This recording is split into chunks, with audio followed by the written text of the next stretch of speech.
Hello' friends, প্ৰিয়ংকাৰ পাকঘৰলৈ সকলোকে পুনৰবাৰ স্বাগতম জনাইছোঁ। আজি মই মাছ পোৰা পিটিকাৰ এটি ৰেচিপি লৈ আহিছোঁ। মাছ পোৰা বুলি ক'লে গৰৈ মাছ হ'লে খাবলৈ বেছি ভাল লাগে নহয়নে? কিন্তু মোৰ তাত গৰৈ মাছ নাই বাবে মই এয়া ভাঙন মাছ কয় চাগে, এই মাছকে লৈছোঁ। মই গেছত এনেদৰে পুৰি লৈছোঁ।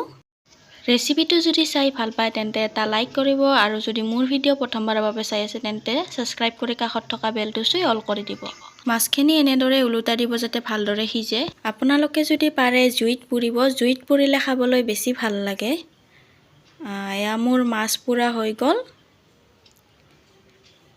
এতিয়া মই এনেদৰে মাছৰ কাঁইটখিনি ওলাই লৈছোঁ। এয়া কাঁইটৰ লগত মাছৰ পেটুটোও ওলাই দিব, নহ'লে তিতা লাগিব।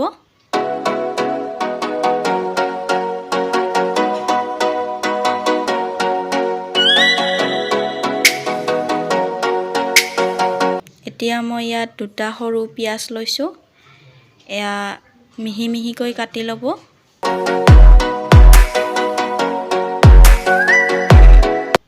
এতিয়া মই কেইটামান কেঁচা জলকীয়া লৈছোঁ। এইখিনিও মিহি মিহিকৈ কাটি ল'ব। তাৰপিছত মই লৈছোঁ এয়া মানধনিয়া মাছ পোৰা পিটিকাত দিলে খাবলৈ বেছি ভাল লাগে নহয়নে? এতিয়া মই ইয়াত কেঁচা মিঠাতেল লৈছোঁ।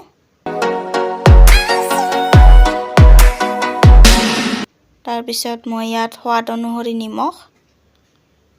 এতিয়া মই এইখিনি ভালদৰে পিটিকি ল'ম।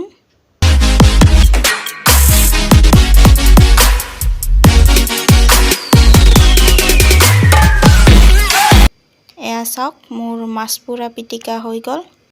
মাছ পোৰা পিটিকা খাই কোনে কোনে ভাল পায় কমেণ্ট কৰি জনাবচোন। লগতে ভিডিঅ'টি শেষলৈকে চোৱাৰ বাবে বহুত বহুত ধন্যবাদ।